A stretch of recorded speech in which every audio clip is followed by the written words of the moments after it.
Hey everybody, hope you guys are doing good today. Just finished up the second day of the Toyota Series tournament here on Lake of the Ozarks and got a big line. Everybody's waiting to get the trucks on the trailer here backed up a little bit, so I got a chance to do the video today.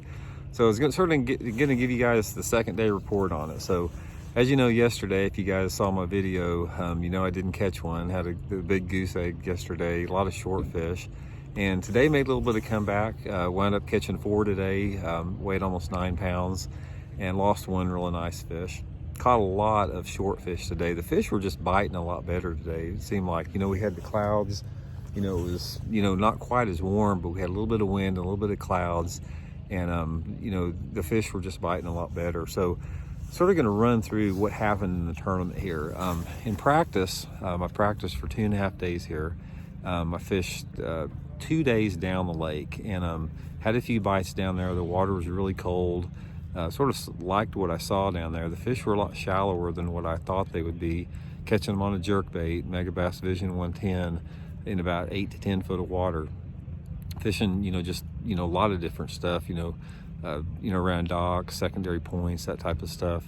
And then the last day of practice, I went up the river and I really liked it up there. Got a few bites, caught one decent fish. Water was almost 50 degrees with that spring coming back in the Niangua there. A lot of cover, excellent looking water, and wound up getting 3 bites up there. So yesterday I made the decision to go back up there. I thought that the day would unfold better up there from what we had, and as it turned out, it was a bad mistake. It was just, those fish just did not bite up there. I don't think, well, the few guys I saw that fished up there didn't do any good either. The few guys that were fishing around me, there's a lot of boats up there. But I just think those fish got hammered, too much fishing pressure. So today I flip-flop, went down to the lower end of the lake, committed to it down there, mixing it up with a lot of different techniques, but I wound up catching the 4 that I caught on the jerkbait.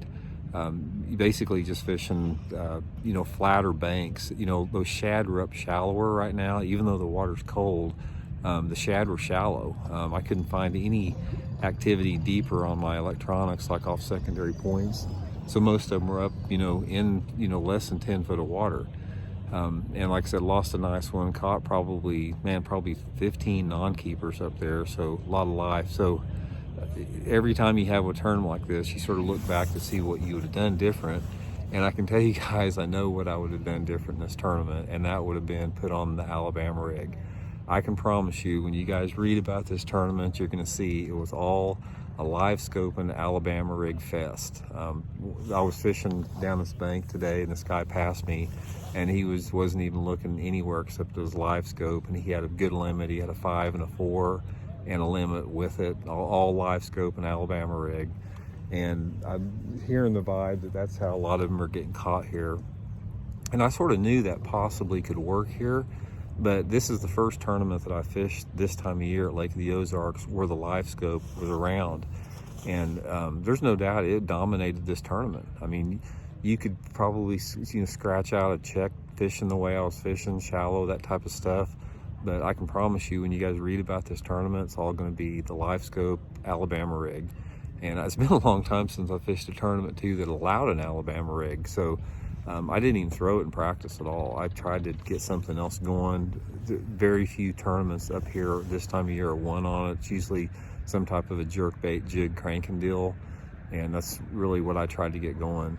So in retrospect, looking back there, as far as, you know, things I might be able to teach you here is stay open-minded with it. You know, if you feel that, you know, a certain technique is going to win a tournament, you know, don't overlook it just because you didn't want to fish it. I mean, I knew going into this tournament that the Alabama rig would be the wild card here.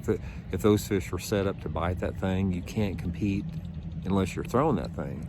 And you combine that with the live scope Alabama rig, and it just it makes for a dominating tournament, top heavy tournament. If you look down through the weights here, you know, it was making sure my truck isn't over there. But the weights, it was a top heavy type of deal. I mean, there wasn't, you know, the top 10 guys caught them pretty decent yesterday, but it dropped way way down from that, which is sort of typical on this lake. So anyway, I got a think about this tournament for, a few days, sort of, I try to take away something from every tournament as far as what you can take on to the next one and learn from. And that's one of the things that I'm gonna have to do some research here. I'm gonna have to get with Johnny and have him get me out in that live scope and teach me that thing. Cause if I fish many more of these tournaments this time of year, I'm gonna have to have one of those things in my boat, unfortunately. If it was up to me, guys, I'd have 2 flashers on my boat and just go fishing, and that would be it.